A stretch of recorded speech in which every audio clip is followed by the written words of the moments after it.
할렐루야. 오늘도 새날을 주신 하나님을 찬양합니다. 오늘은 찬송가 447장 이 세상 끝날까지 주 섬겨 살리니, 이 찬양을 가사를 깊이 생각하며 함께 찬송하며 하루를 열어가도록 하겠습니다. 1절과 4절을 함께 찬송하겠습니다. 이 세상 끝날까지 주 섬겨 살리니, 내 친구 되신 주여 늘 함께 하소서. 주 나와 함께 하면 전쟁도 겁없고, 주 나를 인도하면 늘 안심하리라. 저 영광 빛난 곳을 주 허락했으니, 그 허락하신 곳을 늘 사모합니다.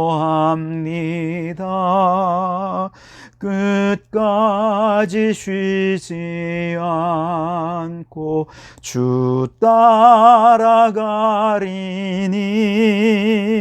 주 넓은 사랑으로 늘 인도하소서. 아멘. 오늘도 그렇게 주님과 동행하는 복된 이날이 되시기를 바랍니다. 우리에게 주신 하나님의 말씀은 로마서 13장 1절에서 7절까지 말씀입니다.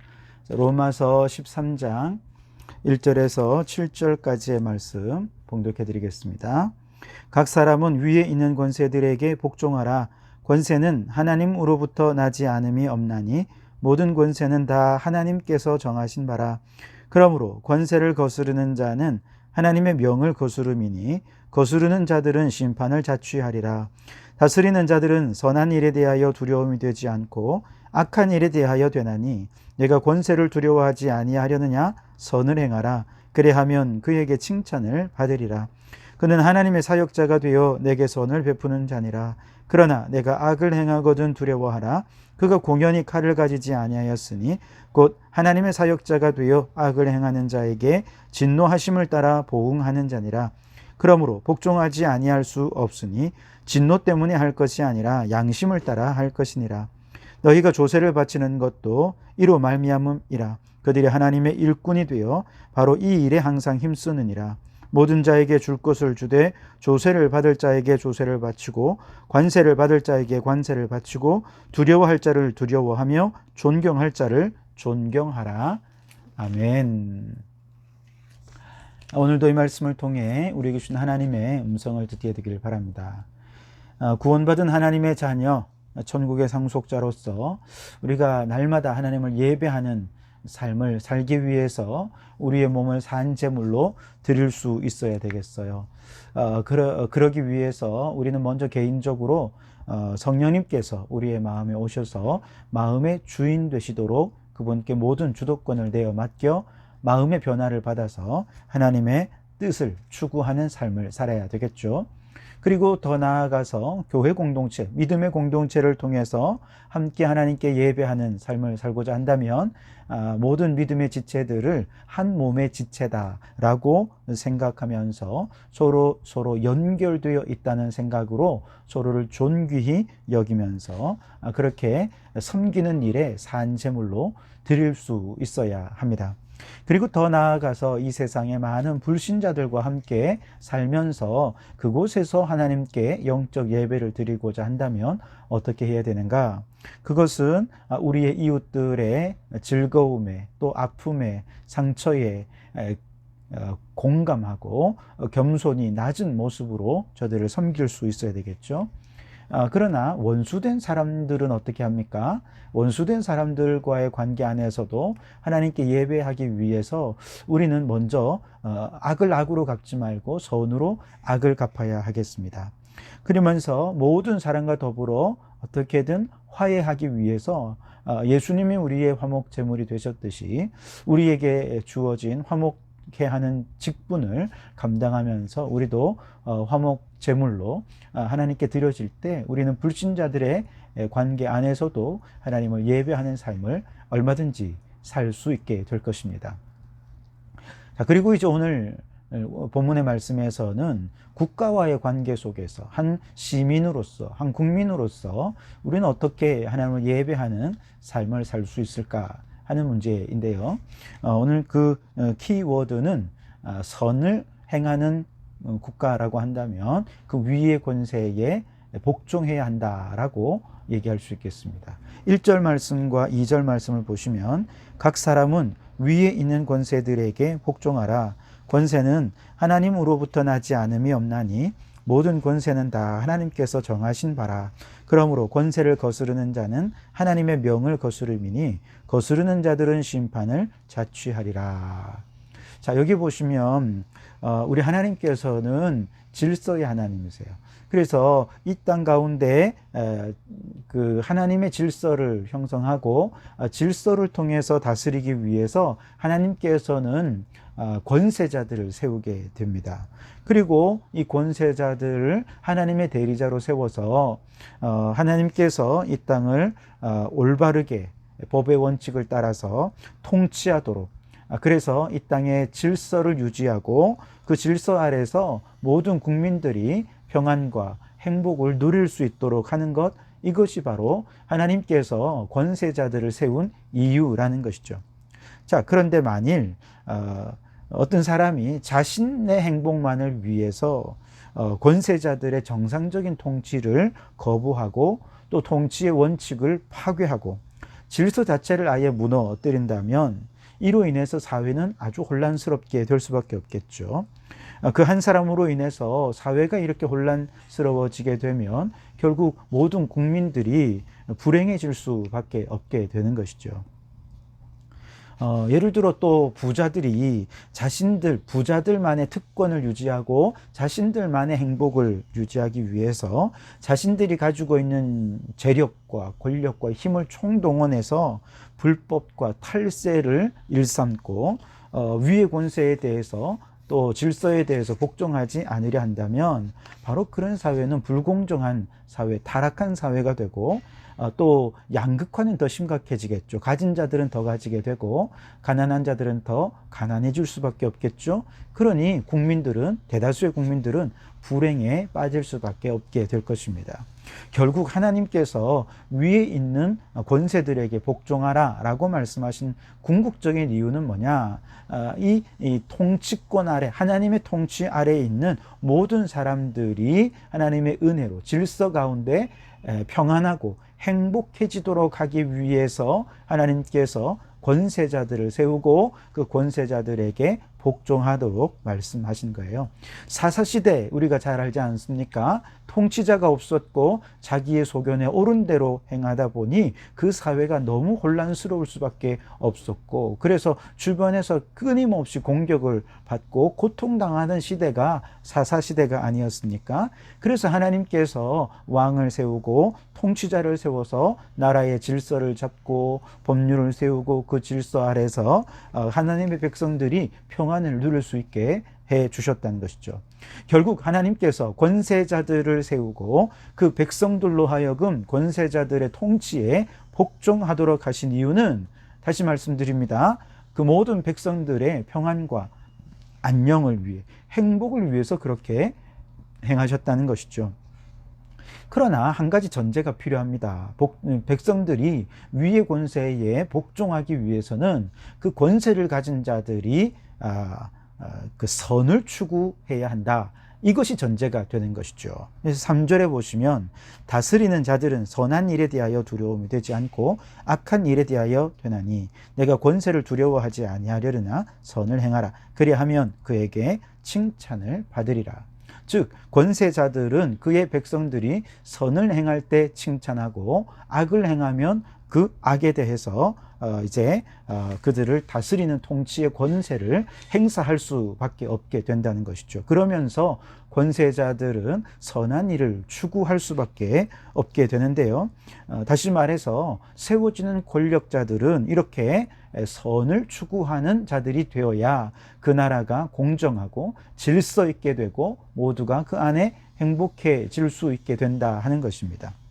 그런데 좀 논란의 여지가 있는 게, 그렇다면 선하다는 게 무엇이냐라고 하는 게 이제 좀 논란의 여지가 되지 않겠습니까? 이게 참 쉽지 않습니다. 결론을 내리는 것이. 그래서 사람마다 선하다고 생각하는 가치 판단의 기준이 다 다르기 때문에 누가 선하다, 또 무엇이 선하다 이렇게 얘기하기가 참 어려워요. 그래서 이 선하다라고 하는 것을 어떤 가치 판단의 옳고 그름의 문제로 생각한다면 이게 답이 안 나옵니다. 그래서 이제 저 개인적으로 이 말씀을 묵상하면서 이것은, 이때 선의 개념은 주어진 권한을 이들이 얼마나 적절하게 사용했느냐, 다시 말해서 그들의 권한을 남용하지 않고 주어진 권한의 범위 안에서 사용했느냐, 그리고 또 나아가서 권한을 사용함에 있어서 얼마나 정직하고 또 공정했느냐라고 하는, 그리고 그 목적이 과연 올바른 목적을 따라 권한을 행사했느냐, 바로 여기에 권한을 적절히 사용했느냐 하는 것이 바로 선과 악의 그 기준이 될 수 있겠다, 이렇게 생각을 해보았어요. 만약에 권력을 가진 사람들이 주어진 권세를 가지고 적절한 범위 내에서, 권한의 범위 안에서 적절한 원칙을 따라서 그 목적은 국민들의 안녕과 평안을 위해서 올바른 정직하고 또 공정하게 권세를 활용했다면 이건 선하다 이해할 수 있겠습니다. 예를 들어서 경찰관이 자신에게 주어진 권세를 가지고 법이 정해준 테두리를 따라서 범죄자들을 붙잡기 위해 최선을 다했다? 그는 선한 일을 행한 것이죠. 혹시라도 이렇게 선한 일을 행하는 이 경찰관이 성격이 안 좋을 사람일 수 있습니다. 또 그가 가지고 있는 가치 판단이, 정치적인 가치 판단이 나와 다를 수 있습니다. 그러나 그것과 상관없이 경찰로서 주어진 권한에 그 범위 안에서 충실했느냐, 그리고 그가 집행하는 모든 과정이 공정하고 정직했느냐, 그리고 그것이 국민의 안전을 위한 것이었느냐라고 하는 어떤 그것만을 절차와 적절성을 가지고 판단을 한다면 그가 선하다 또 악하다라고 하는 판단이 나올 수 있겠죠. 마찬가지예요. 정권마다 사실은 그 정권이 추구하는 이념과 가치가 굉장히 다르지 않습니까? 그렇기 때문에 옳고 그름의 판단의 기준을 따라서 그 정권이 옳다 그르다를 얘기하자면 이건 180도 다른 관점으로 얘기되기 때문에 얘기를 할 수가 없어요. 그렇기 때문에 우리가 그 정권이 선함을 추구한다라고 말할 때 그 정권의 권한을 적절히 사용하고 있느냐라고 하는 측면에서 볼 수 있어야 한다는 것이죠. 그래서 말씀드린 대로 그 정권이 권한의 범위 내에서 일을 하고 있느냐, 또 주어진 절차를 잘 따르고 있느냐, 그리고 그 과정이 정직했느냐, 공정했느냐라고 하는 것이고요. 그 목적이 국민의 행복을 위한 것이냐, 이것을 위해서 최선을 다해 노력했다면 그 정권은 선한 정권이 될 수 있을 거예요. 그래서 사실 정권마다 다 가치가 다르기 때문에 나하고 좀 다를 수 있겠죠. 그래서 마음에 안 들 수도 있고 비난도 할 수 있겠죠. 그러나 그 권세자들이 권한을 남용해서 사익을 취하거나 혹은 어떤 자신들의 어떤 그 정치적 이익을 위해서 악하게 사용한다면 그건 악한 일이 되겠죠. 국민들의 행복이 아니라 자신들의 어떤 이기적이고 개인적인 유익을 위한다면 그거는 정말 악한 정권이 될 것입니다. 그러나 그 정권이 좀 실수도 하고 좀 어설프더라도 그 정권을 가지고 주어진 권한의 범위 내에서 국민들의 행복을 위해 최선을 다해 노력하고 있다면 그 정권은 선하다, 이렇게 인정해 줄 수 있어야 하겠다는 것이죠. 어느 정권이나 완벽한 정권은 없지 않겠습니까? 그렇기 때문에 우리가 이런 한 어떤 범위 안에서 선함을 좀 얘기할 수 있어야 되겠습니다. 자, 그래서 오늘 본문을 보면 적어도 이제 그가 이렇게 선한 일에 자신의 권세를 사용하고 있는 때만큼은 성경은 오늘 말씀에서 그들을 하나님의 사역자다 이렇게 얘기를 하고 있습니다.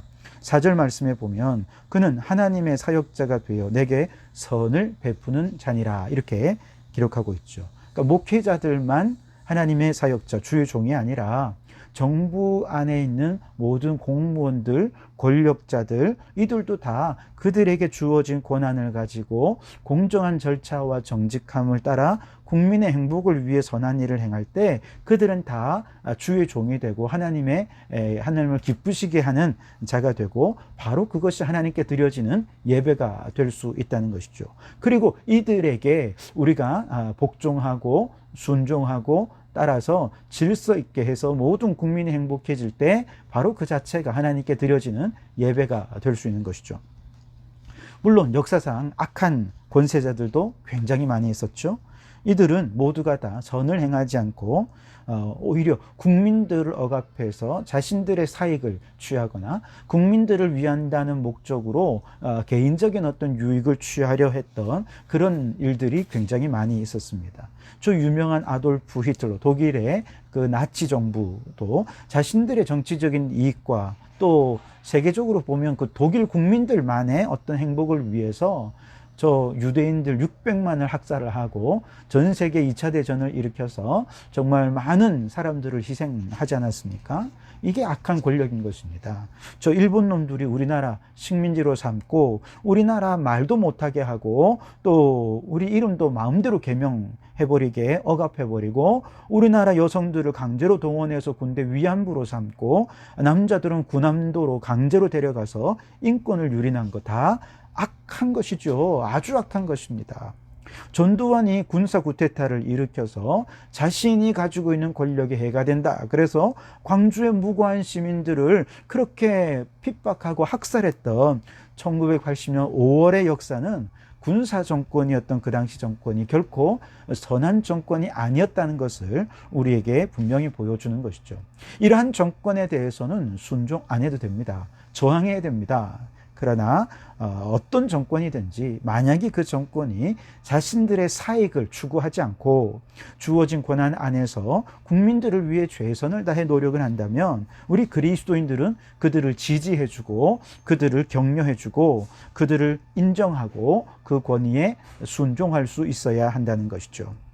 오늘 6절과 7절에 보면 너희가 조세를 바치는 것도 이로 말미암음이라 그들이 하나님의 일꾼이 되어 바로 이 일에 항상 힘쓰느니라 모든 자에게 줄 것을 주되 조세를 받을 자에게 조세를 바치고 관세를 받을 자에게 관세를 바치고 두려워할 자를 두려워하며 존경할 자를 존경하라.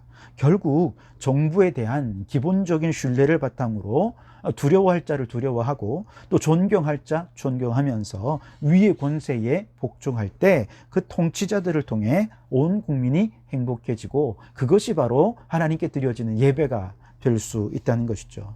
자, 여러분 우리 그리스도인들은 모두가 다 영적으로 보면 하나님 나라에 속한 천국의 시민권을 가진 자들입니다. 그러나 육체적으로 보면 우리는 이 세상 나라의 국민이기도 합니다. 이중국적자인 것이죠. 그런데 이 두 국적이 결코 충돌하는 것이 아니라는 거예요.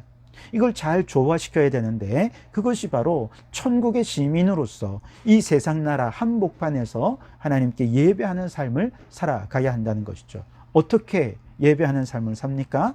오늘 말씀대로 주어진 권세, 즉 선한 일을 행하는 권세자들에게 그들의 권위를 인정해주고 존중해주며 그들의 권위에 복종하는 것, 그래서 그 나라가 안정이 되고 질서 짚어지고 모든 국민들이 평안 속에 그 질서 속에 행복해질 수 있다면 바로 이것이 하나님께 드려지는 영적 예배가 될 수 있다는 것이죠.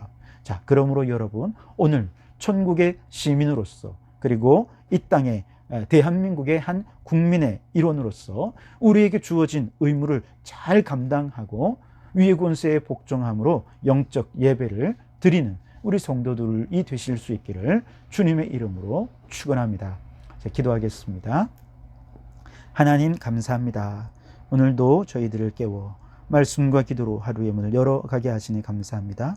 하나님, 우리가 하나님의 백성으로서 날마다 하나님을 예배하는 삶을 살아가기를 원합니다. 특별히 국가의 한 시민으로서, 국민으로서 우리에게 주어진 모든 의무들을 잘 감당하고, 특별히 위의 권세의 권위를 인정해주고 그 권세에 복종하고 순종하며 잘 따라서 이 나라가 질서 있게 모든 백성들이 평안과 안녕을 누릴 수 있도록 우리가 최선을 다해 노력할 때 이것을 통해 하나님께 예배하는 삶을 살 수 있을 거라 말씀하셨으니, 오늘도 그렇게 한편으로는 천국의 시민으로서, 다른 한편으로서는 대한민국 국민으로서 우리에게 주어진 역할들을 잘 감당해내는 저희들이 될 수 있도록 인도하여 주옵소서. 오늘 이 하루도 주님과 동행하는 복된 날 되기를 소원하오며 예수님 이름으로 기도하옵나이다. 아멘.